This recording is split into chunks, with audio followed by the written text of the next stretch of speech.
Hello everyone, and welcome to The Darkest Hour. I'm your host, Amanda Jane. Have you ever seen something that made you do a double take? And upon said double take, you realize that it's not at all what you thought it was. And sometimes that's funny. Or even disappointing, depending on what you thought you saw, of course. And other times, it's scary. But what is scary? Is it what you're seeing? Or what you can't see? Or maybe it's the lack of comprehension for what you're seeing. Well, it goes all the ways, doesn't it? And tonight's stories, they're all different experiences, told from each individual's perspective. But each of them equally as terrifying. So, let's get started, shall we?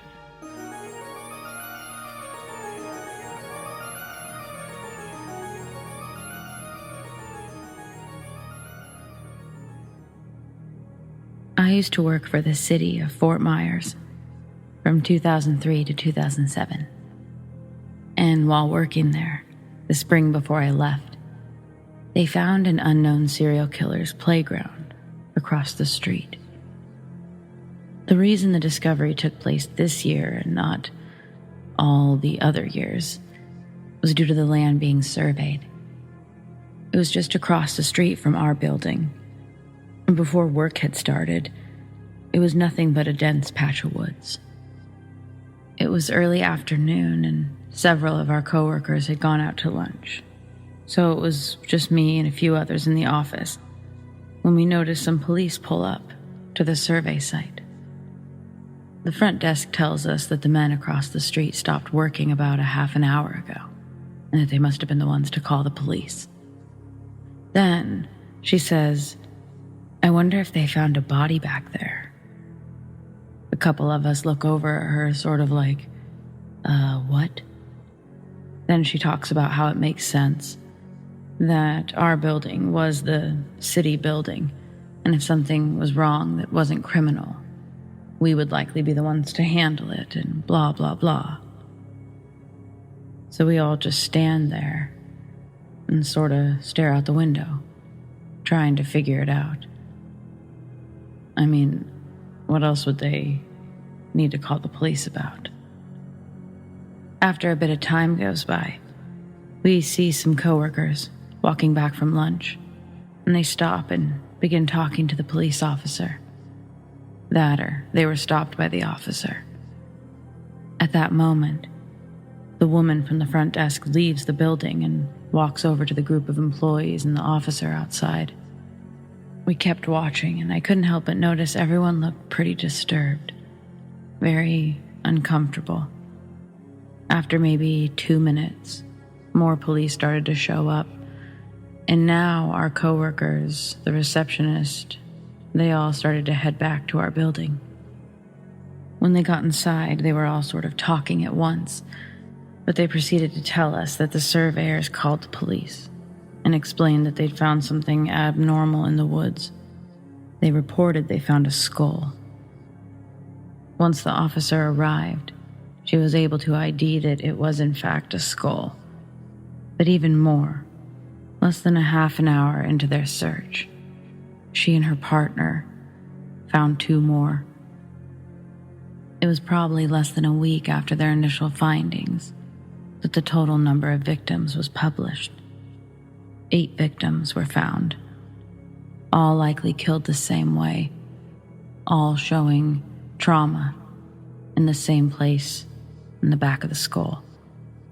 All the skeletons were from the mid-90s. When I researched the story last, they had successfully identified 4 or 5 victims. I know there was one arrest years ago, but no charges were ever filed. And the murders, they continue to be unsolved to this day.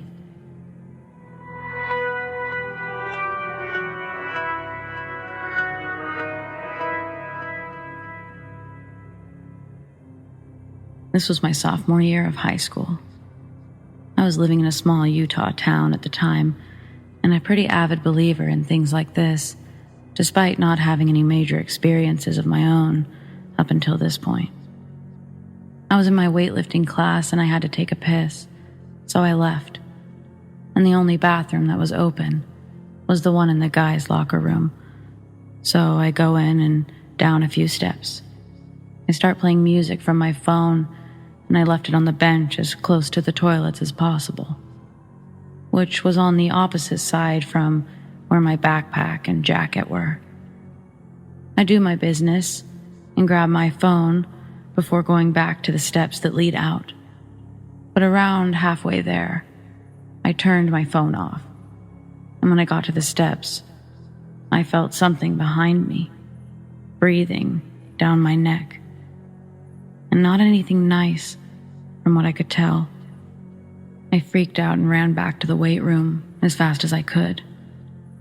The rest of the class, I kept an eye on the door, just in case anyone came or went, so I could ask them if they felt anything like I did.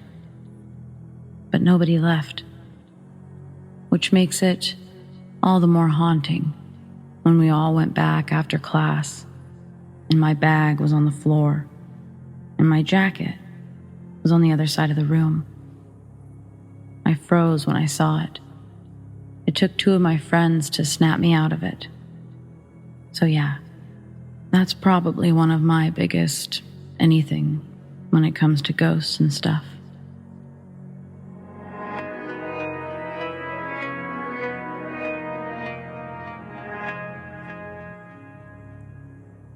So I experienced something I can't explain, and I can't seem to find any information on. I'm hoping someone out there can shed some light, point me in any direction, or share something similar, or just whatever. Bring it on. So here goes. When I was about 5, I woke up every night at about the same time, I think. And I would turn my bedroom light on, and then go get into bed with my parents, and go to sleep. On one particular night, I woke up as I had been, turned on the light, and then went and got into bed with my parents. This time, I faced the hallway where my room's light was shining, and what came out of the complete darkness beyond the living room, a figure, roughly 7 feet tall, dressed in a white hooded robe, with its hands together to where the robe sleeves came together. Also, there was just blackness where a face should have been. It was not quite walking and not quite gliding, just coming towards me. I didn't feel malevolence nor fear of it. However, I did freak out because there was something there that shouldn't have been. So I woke my parents, and my dad, he ran off that ghost. I should point out that this all happened around the time that my grandmother passed away. I don't know if that's important, but I always made that correlation. Anyway, thanks to any that read this, and to any that can inform me.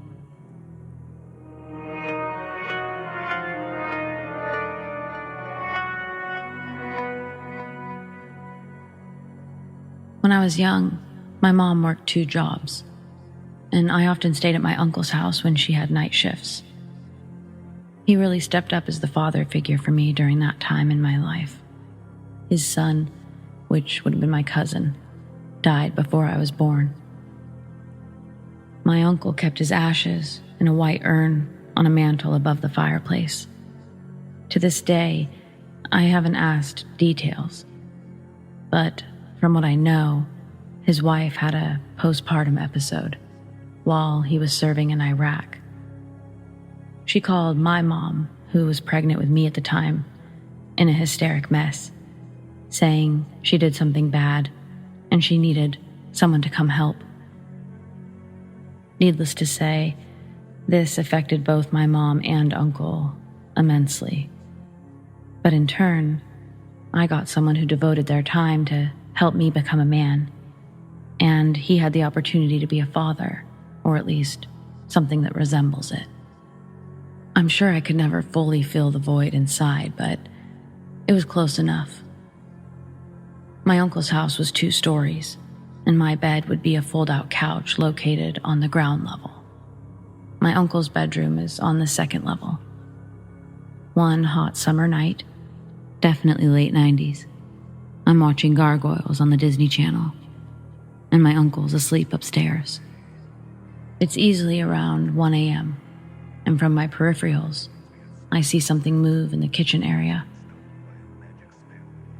Besides the bright TV that I've now muted, all the lights are off in the house, so it takes a moment for my eyes to adjust in the dark while peering in the direction that I saw movement. Above the kitchen sink is an open window leading to my uncle's backyard. I see the soap bottle on the windowsill fall and crash into the sink, and it genuinely looks like it moved all by itself. Now, terrified and convinced my uncle's house is haunted, I immediately feel the tears well up inside my eyelids. I vividly remember shutting my eyes and having to plead with myself in order to open them again. This was my opportunity to face my fears like a man. I may be small, but I'm not afraid of no ghost. After a quiet countdown from 3, I release the strain from my eyelid muscles and stare back into the kitchen. I quickly realize blocking a big portion of the outside moonlight is an even darker silhouette, beginning to slowly climb in the window above the sink. I prepared myself for a ghost, not a monster, climbing in the window, and I wasn't ready to mentally accept what my eyes were showing me. My stomach felt like it sunk further than I'd ever felt to this day. A creature of imminent death crawling through an open window. I was not man enough for this, so I hightailed it upstairs as fast as I could, while keeping silent feet, trying not to gain the beast's attention. When I got to my uncle's room, I woke him up, whisper screaming, "There's a monster climbing in the house." Groggy, my uncle sits up and says, "What?" And still, in a whisper scream, I say, "There's a damn monster climbing through your window downstairs." Hoping such a bold cuss word, coming from such an otherwise sweet child, would shock him into action. It did. And now, as an adult, I'm sure a little PTSD as well. Because before I could say it again, his hand is gripped firmly around my mouth while putting a finger up to his lips and going, "Shh." As we hear more stuff bump and fall around downstairs. Then, seemingly like a magician, my uncle retrieves a pistol from his pillowcase and asks, "What window?" I say the kitchen, and he crouches down, moving towards the door leading to the stairs. He tells me to stay, but in fear of being alone and the monsters climbing through his windows up there, I follow a couple feet behind him. My uncle reaches the bottom of the staircase, where there's about 4 feet of walkway before you hit the living room doorway. I'm on the steps, but we can both clearly see a dark figure dart past the doorway, leading towards the fireplace. Almost like a gear in motion, when the figure passes, my uncle follows its direction out the doorway, and I hear him say, "Wrong house, pal," before I'm startled by a single gunshot. I hop off the stairs and race around the doorway to see a man bleeding on the floor, and my uncle leaning next to him with a hand over the man's mouth, suppressing his screams. My uncle calmly tells the man, "It's just a leg wound. You'll live. But if he keeps screaming, my next bullet will be right between your eyes." He then pushes the pistol against the man's forehead and the muffled screams putter to a stop like a car out of gas. By this point, I've comprehended that this is a human burglar that my uncle's just shot, and I'm watching a guy probably high school age writhe around on my uncle's hardwood floors with a bullet hole in his leg. Everything that the guy was carrying, trying to steal, was broken from the fall and scattered all around him. My uncle is the first to notice the white urn shattered near the couch, and it's the first and only time I've ever seen a tear touch his cheek. He picks up the moaning kid and drags him to the kitchen table while proceeding to cuss and pistol whip him. My uncle then tells me to go back upstairs, and there's so much rage in his eyes they're literally turning red. Not being stupid, I turn around and dash inside the doorway toward the stairs. I then laid on my stomach and poked my head out from the bottom so that I could see what was going on. And I kinda wish that I hadn't done this. Keeping the gun pointed on the bleeding teen, my uncle continues to yell and cuss while the teen starts to beg for his life. Emotionless, I watch my uncle laugh and say something about how going to jail for homicide with excessive force and death is too good for bottom feeders like him. Then, my uncle steps out of my range of vision. I can hear him digging through the kitchen drawers, and I can still see his forearm pointed out at the teen with the gun. When my uncle fully returns into view, he has a kitchen knife in his left hand, and he tells the kid to put his fingers on the table. This kid starts sobbing, apologizing, and begging my uncle to stop. Watching this scene unfold, in the back of my mind, I guess I thought my uncle was just trying to scare the kid. But then it escalated. My uncle pistol whips the kid again and says to put his hand on the table, now. The kid reluctantly places his right hand on the table, and with the speed only taught in armed forces, my uncle lays his shin onto the kid's wrist so that he can't pull it back.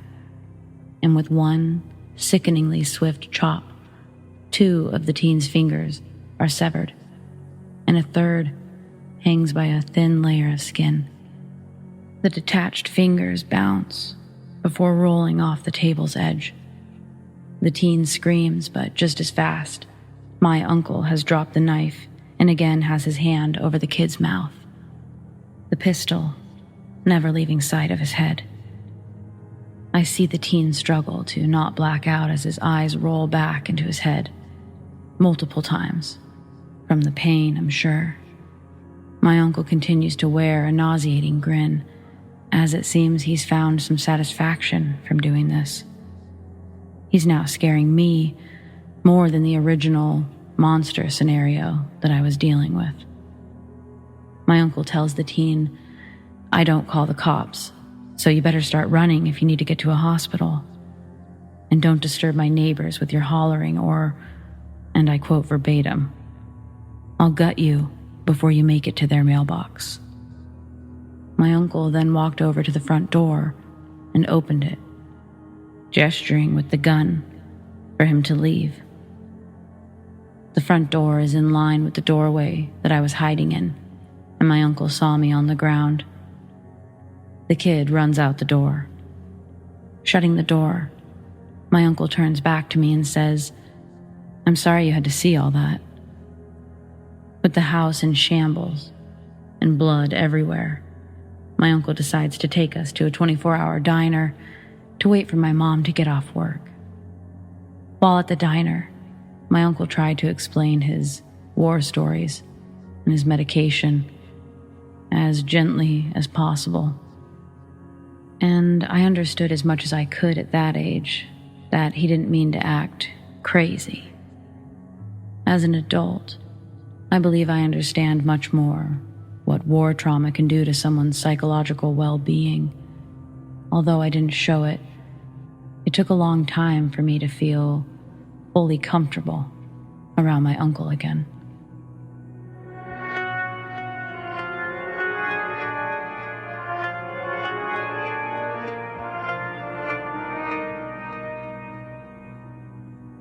been sitting on this story for 4 years. I know because it happened when my daughter was a newborn, just a few months old. Let me start with, I'm a skeptical person. I believe sometimes our minds prime us when we hear a scary story, and then shortly after we see or experience a scary story. Now, I also believe in the paranormal. So it was a Sunday. My spouse and I decided after putting our daughter to bed, we'd spend some time together and play Minecraft together. And so we do just that. Put our daughter to bed, play Minecraft together, during which our daughter awakes and needs food. My wife goes to take care of her, and I have the strangest, creepiest feeling I've ever experienced. Like some other presence was there. It's strong enough that I pause the game. So I note said feeling of presence in the room, but brushed it aside. Skeptic in me, my imagination, etc. I thought about asking my spouse when she came back, but again, I brushed it aside.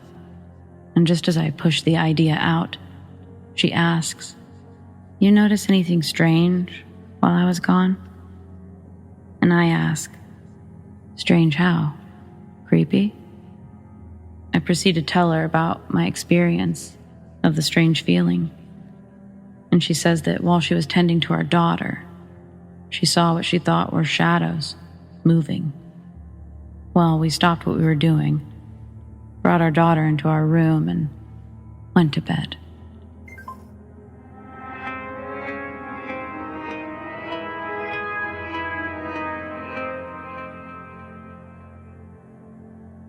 I truly believe that the old lady who watered my front garden plants was either a ghost or some sort of spirit.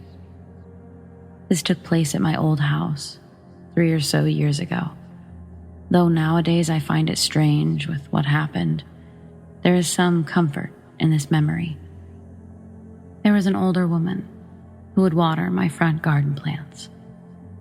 I saw her for the first time in the summertime, watering my roses. I went to say hello. She didn't respond, only smiled. She had her own green watering can and always wore the same brown pleated coat. I'd see her once or twice a week. I would wave from my front window. She'd smile and wave back. I'd try to speak to her a few more times, but she would never respond. When I met my partner, I'd tell him about the old lady. Once, when I came home, I drove in and saw her watering the plants, and smiled and waved, as did she. I went inside, and I remember hurrying my boyfriend to the window so that he could wave at her. It took me maybe 30 seconds to get him to the window, and once we got there, she was gone. I went outside with my boyfriend, and sure enough, the soil was wet. But when we would be looking up and down the street, she was nowhere to be seen. This happened a few more times, where I'd see her, try to get my boyfriend to see her, and a few seconds later, she was gone.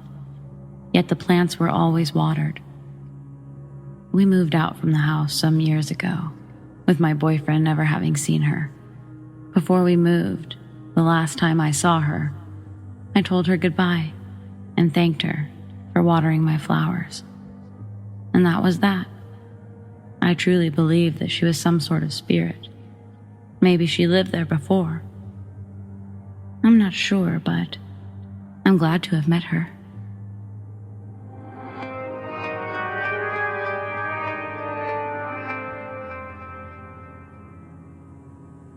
When I was younger, probably around 5th grade, is when I really started to notice it. I hated going upstairs with anyone behind me.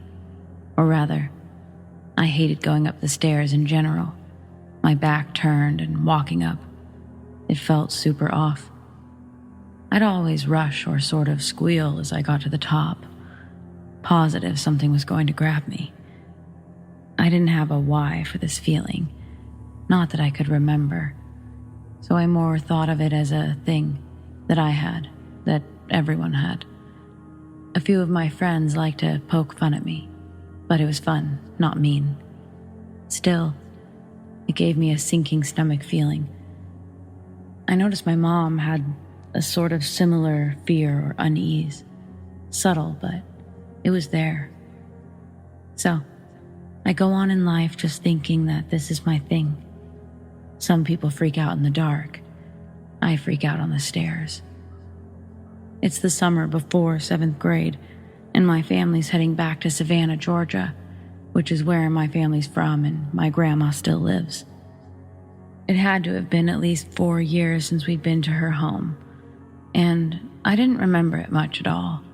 In fact, outside of calls every holiday, I didn't remember my grandma much either. Sort of sad, I guess, but we got some good chats toward the end, including one that ties into this story. When we got to my grandma's house, it was almost all packed up. The trip was meant to move her to a nursing home a bit closer to our house in Atlanta. My job was to pack up the rest of the small odds and ends in the living room and throw away any trash, that stuff. I grabbed some garbage bags for trash, and then I started looking for empty boxes to put actual non-garbage stuff in. My mom was at the store, and my dad was busy doing a million things, so instead of asking him, I decided to go to the basement to see if there was any down there. I peeked down, and sure enough, tons of boxes. I run down the stairs, and once my feet hit the basement floor, the door slams shut. The sound scared me a bit, but I thought for sure, that's the wind. I head over towards the empty boxes, and I realize that there's not much down there except empty boxes. So I start moving a couple toward the stairs. Suddenly, I hear the sound of empty boxes being thrown around. Quickly, I turn back around to face the boxes, just barely moving out of the way before one of them lands where my head would have been. Without thinking, I head to the stairs. But before going up, I pause. I look and I see the boxes. They're all scattered about. I'm scared and I don't want to be down there, but I'm more scared to run up the stairs. It's as I'm running up the stairs that I finally remember why I'm so afraid of the stairs. Specifically, going up. I feel the sharp sting of something digging into my ankle, and I know I'm going down. I stop my face from hitting the stairs with my hands. I'm having a strange sense of deja vu, and it's not just that pain that I'm remembering. It's what is causing it. I look down, and I see something that's trying to be a hand, but I can't see any nails, only the shapes of pointed, sharpened, long fingers, blackened and shiny.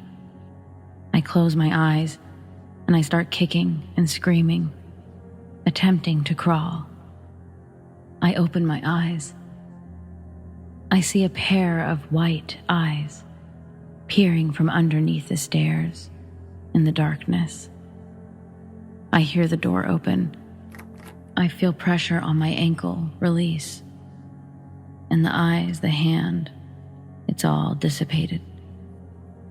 I ran up the stairs, and I jumped into my dad practically. I was hysterical. Shortly after I calmed down enough to speak, I told my dad what happened.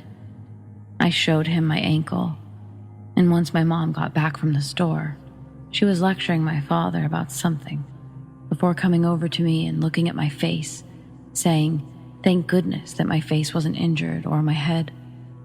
I kept thinking about how I almost predicted what was going to happen, and how I was able to brace my fall with my hands. I asked my mom, "Have I fallen on those steps before?" She told me, sort of, and continues to tell me what really happened. When I was around 3 years old, my parents lived with my grandma.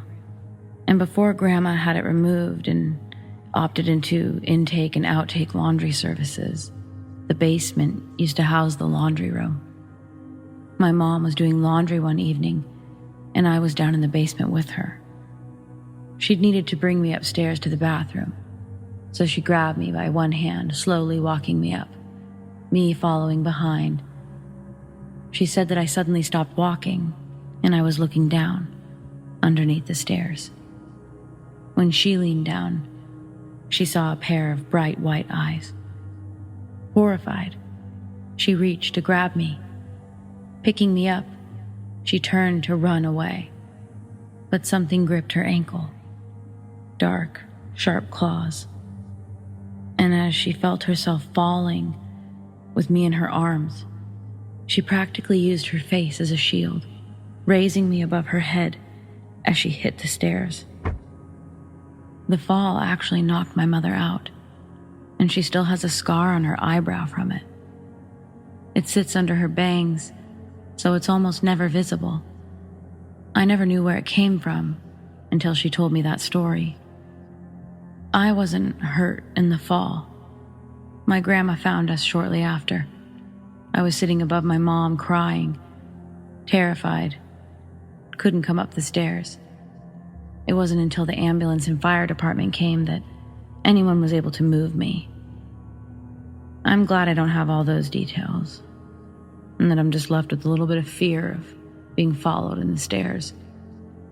My mom, on the other hand, well, that's why we really moved to Atlanta, I guess, and why we don't have any stairs or a basement. On that trip home, I made Grandma tell me. Well, I made my parents let Grandma tell me about her house. Grandma says, point blank, her house is haunted, saying that she doesn't know what that means, but she knows that it's been packing some sort of evil down there in the basement since her second husband bought the place. There is such a thing as too good a deal, you know? If something sounds way too good to be true, it just is. Plain and simple. That's what she said to me, and apparently to her husband too, but he bought the place anyways. I'd asked her to look at my ankle and tell me how something could do that. Something that's nothing more than a ghost. She looked at me dead in the eyes and told me, "Honey, I said it's haunted. I didn't say I knew what haunted it."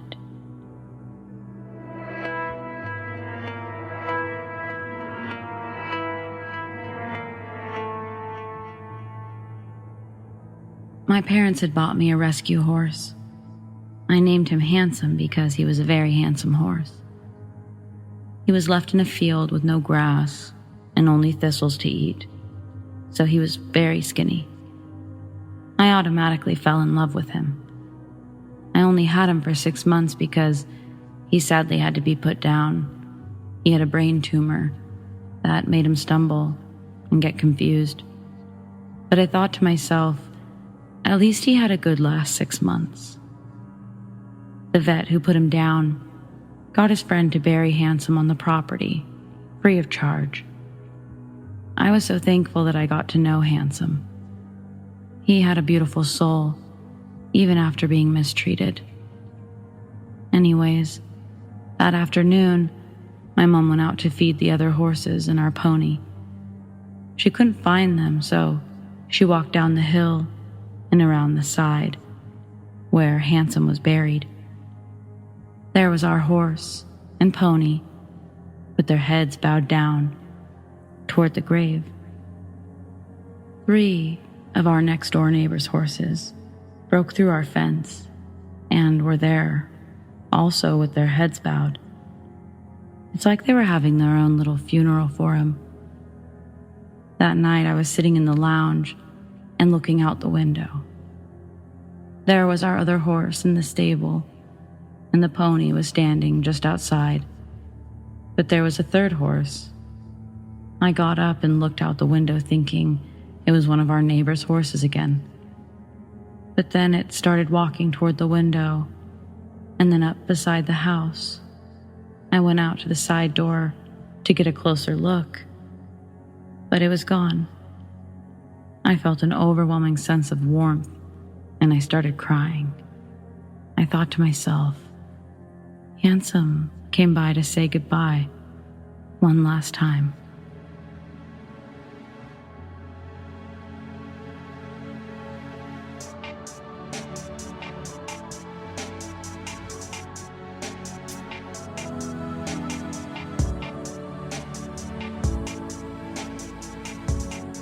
And so we've reached the end of the darkest hour.